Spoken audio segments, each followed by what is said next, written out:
Sir YS Bharati గారి పైన చేపూరు కిరణ్ అని చెప్పేసి అనుచిత వ్యాఖ్యలు చేశారు. తప్పది, చాలా తప్పు.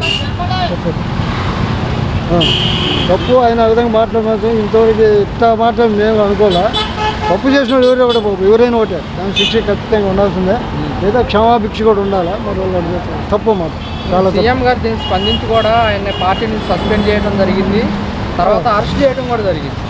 ఎక్సలెంట్ అండి. ఆయన తప్పు చేసిన వాళ్ళని శిక్షించడం ప్రజా ఒక మంచి తెచ్చుకోవడం వల్ల కానీ చాలా బాగా చేస్తారు. మంచి పని చేశారు చంద్రబాబు నాయుడు గారు. వాళ్ళ పార్టీలో ఈ విధంగా మాట్లాడే ఎవరు లేరు.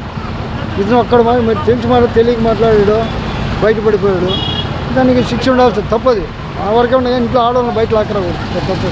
అదే చంద్రబాబు నాయుడు గారు కూడా అంటారు, మన పార్టీ అయినా వైసీపీ అయినా సరే ఆడవాళ్ళని మట్టికి ఉపేక్షించేది లేదు అని చెప్పేసి కూడా వార్నింగ్ ఇవ్వడం కూడా జరిగింది. చంద్రబాబు నాయుడు వార్నింగ్ ఇవ్వడం జరుగుతుంది. అరెస్ట్ కూడా చేస్తారు. ఆమె మహాజల హోదాలో ఉంది. సీఎం గారి మిస్సెస్ అలాంటి వాళ్ళని పట్టుకొని ఈ విధంగా తప్పదు. పొరపాటు. ఇలాంటి వ్యాఖ్యలు ఎంతవరకు కరెక్ట్ అంటారు? ఆయన మాట్లాడింది పరిస్థితి తప్పే. కిరణ్ కుమార్ గారు ఫ్యామిలీని బయటకు లాక్కొచ్చాడే, మొత్తం తప్పే. అలా క్షమాభిక్ష కోరాడు ఆయన. కానీ ఇంతకుముందు క్షమాభిక్ష అడగలేదే. ఎందుకంటే ఘోరంగా మాట్లాడారు. అవి తర్వాత వస్తాయేమో.